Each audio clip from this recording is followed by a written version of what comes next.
No, te quería hacer una pregunta respecto al riesgo país, porque hay dos miradas. Una que dice que no baja de los 700 puntos, está llegando a veces a 800, pero no quebró ese piso. Dicen porque hay temor al kirchnerismo, que en las elecciones le vaya bien. Y por otro lado también se dice que en realidad hay desconfianza en el plan económico, que tiene falencias, que aparecen parches. ¿Cuál es tu mirada? ¿Por qué no baja el riesgo país de Argentina? No baja porque Argentina es una máquina de fabricar deuda. El discurso oficial de que bajaron la deuda es totalmente falso. La deuda argentina, en el esquema que han montado Caputo, Kirchner, Bausili, con el beneplácito de Javier Milei, aumenta 300 millones de dólares por día. Esto no lo dice nadie. El stock de deuda que hay, tanto en pesos como en dólares, a un tipo de cambio fijado por el gobierno, por cierto, recontrabajo, como es 1.250 ahora, fue más bajo todavía, fue más alto, por supuesto, pero ahora estamos por ahí más o menos 1.250. Todos los intereses que va devengando el Estado Nacional por día te da 300 millones de dólares. Si vos multiplicás 300 millones de dólares por día por 365 días, eso te da como 100.000 millones de dólares más al año que aumenta la deuda pública. Y lo que ha pasado desde que subió Milei, la deuda pública aumentó 150.000 millones de dólares, estamos por arriba de los 500.000 millones de dólares.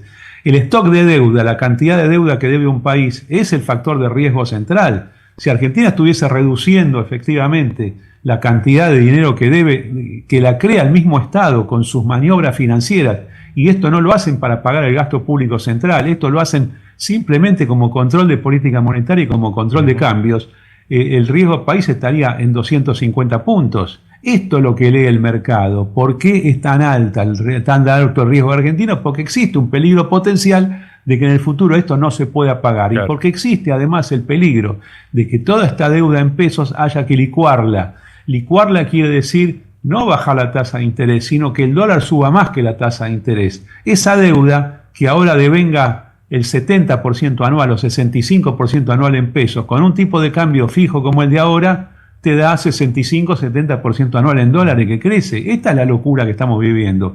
Y este tipo de políticas económicas, que son las que están por afuera del presupuesto nacional, que deberían estar fijadas, por eso el gobierno no muestra el presupuesto nacional y no lo puede mostrar porque sería escandaloso. Vos sabés que si el gobierno presentara el presupuesto nacional como hay que presentarlo con las normas de la ley de contabilidad, tendrían que dividir en dos el presupuesto. Presupuesto no financiero, presupuesto financiero. El presupuesto financiero tiene que mostrar toda la deuda. Y saben ustedes que la deuda financiera y los intereses que genera la deuda financiera es tanto como otro presupuesto nacional. 100.000 millones de dólares se gastan de gasto corriente, 100.000 millones de dólares lo que aumenta la deuda cada año. Y esto es gasto público. O sea que no compartís que el ministro sea el mejor de la historia, Caputo, como dice el presidente. No, yo creo que Luis Caputo es el peor ministro de Economía de la historia y lo hace por segunda vez. Ya dañó el país con Macri, le arruinó el gobierno completamente, él y Federico Sturzenegger, y ahora lo está destruyendo a Milei. Lo que pasa es que Milei tiene más conciencia de la que tenía Macri, claro. Y Milei avala efectivamente esto. Peor para él, ¿qué te puedo decir? Para mí esta política es equivocada. Y ustedes me presentaron como que yo estaba en LLA, o sea, en el partido de Javier Milei hace 3 años. Y ustedes no saben lo que yo agradezco de no estar más ahí. Porque si yo estuviese, no en cargo público, como militante, ustedes me estarían llamando ahora a Carlos Malatón en Buenos Aires para que justifique las medidas del gobierno. Y ¿saben qué? No las puedo justificar. Estoy totalmente en desacuerdo. Así que no hay mal que por bien no venga. No tengo nada que ver con el gobierno. Discrepo económicamente, discrepo financieramente, discrepo económicamente y también desde el punto de vista cultural y todos esos actos que hacen insultando a la gente. No tengo absolutamente nada que ver con este gobierno, por suerte. Carlos, vos que sos un inversor y sos un inversor sofisticado, criptomonedas, bonos, demás. ¿Qué le podés decir al ahorrista común con esta cuestión de la gente sigue comprando dólares? Los números del central de dólar ahorro, de consumo de dólar ahorro, muestran que se siguen comprando dólares y eso se recalienta en la previa de las elecciones. ¿Le aconsejás que compren dólares o no? Mira, vos sabés, Florencia, que el tema de las recomendaciones no se pueden hacer así en general. Sí, sí. ¿Por qué? Porque hay responsabilidad. Yo soy abogado financiero, en verdad. Así que eso no se puede hacer. Lo único que yo te puedo decir es lo que yo hago o lo que yo haría. Asumiendo que dos cosas, puedo estar equivocado y que todo lo que digo es riesgoso. Está claro. Yo creo que el dólar está subvaluado, el dólar contra el peso. Este es un dólar artificial resultante de que el gobierno se para en el mercado y dice: yo te pago intereses para que vos tengas pesos y no tengas dólares. Hay muchos antecedentes de esta política en Argentina, y tres en verdad, y las 3 veces terminó pésimo. La inmediata anterior a esta es Macri, que reventó el plan económico en el 2018 por hacer esto. Te aclaro, de forma mucho más moderada que lo que se hace ahora. La otra es el último año de Alfonsín, hicieron esto mismo. El Banco Central, en ese momento en manos de Machinea, el ministro Zurruil, bueno, tomaban plata del mercado para garantizar a la gente una rentabilidad que fuese mayor que la presunta devaluación del peso del austral en ese momento contra el dólar. Y la otra es Videla y Martínez de Oz en sus últimos 2 años.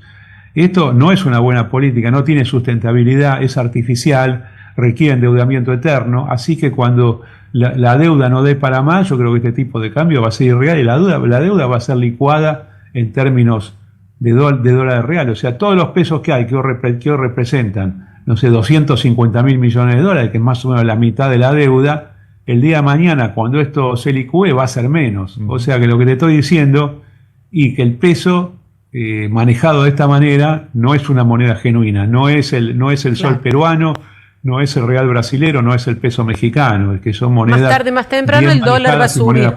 Más tarde, más temprano el dólar va a subir, decís vos. Más tarde o más temprano Argentina va a ser un país barato, no el país recontra caro que es ahora. Y esto, ustedes que están en una provincia que es una mezcla de agro con industria, esto a la industria lo mata, al agro también claro. Lo mata, no sirve, el país caro no sirve, y menos el país caro fijado por el gobierno, claro. Porque pero acá el problema que está predominando en el gobierno. ¿Vos creés que apenas una visión exclusivamente financiera de mesa de dinero, como si no importara la economía real? ¿Vos creés que apenas pasen las elecciones el gobierno puede generar las condiciones para que el dólar suba, dejarlo ir, soltarlo? Es que, ¿sabés lo que pasa? Cuando un gobierno está en esta instancia, te voy a decir lo que le sucede, es preso de su propio discurso y preso de sus propios miedos. Yo creo que a 2 personas que mencioné, que son Caputo y Bausili, ministro de Economía y presidente del Banco Central respectivamente, saben que están actuando mal. Milei probablemente no, o no le importe demasiado, y el resto del gobierno no tiene ni la más mínima idea de esto. Yo creo que ellos en su interior quizás sepan que el camino es otro, que el camino es la libertad con otro tipo de cambio más alto que este, pero no lo pueden hacer porque cuando vos decís mucho una cosa y decís que está bien lo que vos hacés, ¿cómo hacés para darte vuelta? Y siempre que pasó pero esto han dado volantazos, han dado algunos volantazos de plantear una cosa del cepo, y cambiar, que no se iba a modificar hasta las elecciones, después se tomó la decisión. No hay, es que el cepo existe en Argentina, vos no podés cambiar libremente todos los pesos que hay por los dólares, y además el precio el dólar peso está intervenido, está intervenido por el gobierno de forma directa, vendiendo bonos en el mercado y además vendiendo contratos futuros, otra vez con esta imbecilidad financiera que la vamos a tener que pagar entre todos, y además con la tasa de interés. O sea, vos no tenés un dólar libre en Argentina. El volantazo que yo te estoy hablando, ¿lo sabés quién lo va a dar? El mismo mercado financiero cuando esto se torne insustentable.